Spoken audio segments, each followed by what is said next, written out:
With the emergence of the United States as a global power in the late 19th century, its most affluent citizens were increasingly motivated to support and develop the country's cultural resources in a manner that would mirror America's nascent international stature. One of the most interesting offshoots of this effort was the creation of the National Conservatory of Music of America in 1885. This New York-based school was the brainchild of Jeanette Thurber, a former Paris Conservatory student and the wife of a millionaire grocery wholesaler. Thurber's democratic vision for the school was unique. Students were admitted based on their talents and abilities, regardless of race, gender, or ethnicity. With a keen sense for publicity, she worked tirelessly to fill the school's faculty with renowned musicians, and in this regard, the engagement of Dvorak in 1892 to serve as the conservatory's director was her greatest triumph. In hiring Dvorak, Thurber secured the services of a musician whose sensibilities were well suited to the conservatory's mission. His commitment to musical nationalism made him a fitting mentor to composers seeking to create music in a distinctly American style.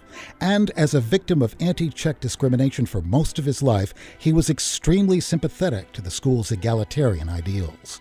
Although Dvorak felt like a stranger in a strange land, the stimulation he derived from his exposure to American culture had a substantial impact on his creative work. He was particularly taken with the traditional music of African and Native Americans, publicly stating that it should be the foundation of any serious, original school of American composition. This was a radical idea in a country where the basic humanity of African and Native Americans was widely denied.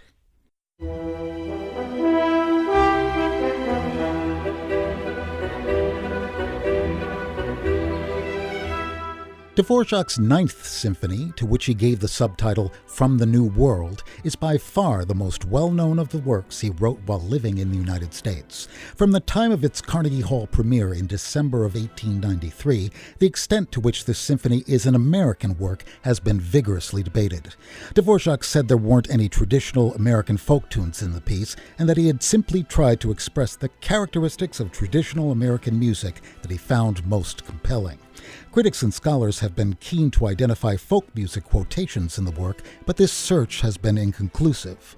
The famous English horn solo from the symphony's second movement was thought to be a transcription of a spiritual called Goin' Home, but in fact the spiritual was a vocal arrangement of Dvorak's tune, made 30 years after the symphony was written. The third of the first movement's principal themes recalls the spiritual Swing Low, Sweet Chariot, but it's more of a paraphrase than a quote.